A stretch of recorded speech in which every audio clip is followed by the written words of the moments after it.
X. Now we're going to be going over the single leg squat. Single leg squat. We did some of these in college, I think, with Jared. I know I was doing them. I'm pretty sure you were too.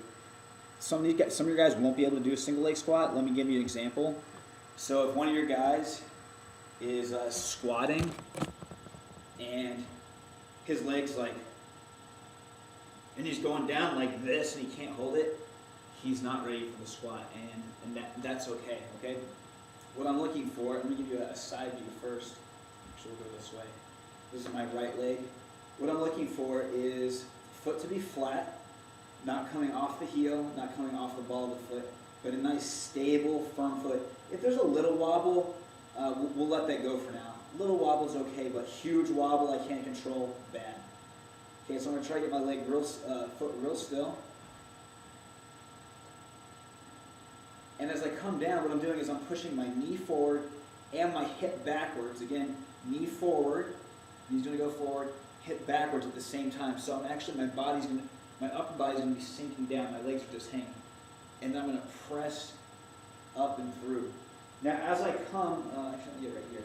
As I come up and through, my knee is gonna be driving backwards and my hip is driving forwards. So watch it, my hip's coming forward, get my hip was back here, and then travels forward. And look at my knee starts here, and then drives backwards. So, and guys are at different tempos, different speeds with this, but let me just show you what an 8/8 tempo would look like. Okay, ready?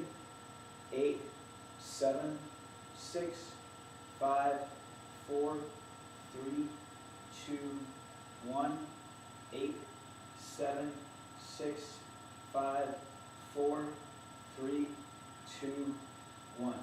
Good. Now, a couple things you want to focus on as you're doing this. I was talking about the knee driving back, hip driving forward, but what I want to feel is as I'm coming up, my butt should be really engaged, it should be tight. And as I'm pulling my hip through, that glute muscle should be shortening. And you know, even tell your athletes to put a hand back there, punch the butt, feel the butt. You don't have to get crazy with that or anything, but just make sure it's tense, and they want to feel that squeezing. A lot of your athletes have no control over the glute at all. And the only reason I say that is just the likelihood of that is very likely. Athletes have a really hard time feeling their glutes, which is crazy because glutes, they're huge, powerful muscles, absolutely necessary for sprinting, jumping, running, cutting side to side, whatever. So you want to make sure that they're feeling those. And hopefully from the hip bridging and things that we've done already, they should be able to sense those glutes firing up. If they don't, I can give you some pointers on how to help them feel that. So that was the single leg squat.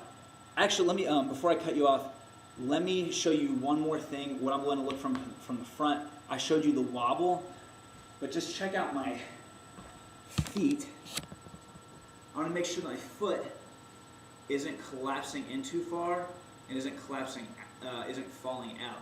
So I should see a real nice stable foot as I'm coming up and down.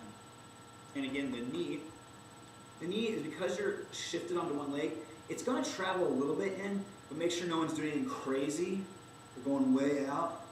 Make sure that knee, for the most part, stays right over the foot as I come down. And you can see the angle of my thigh, it's kind of in, that's completely fine. Okay. So hopefully you found that to be helpful, Xavier.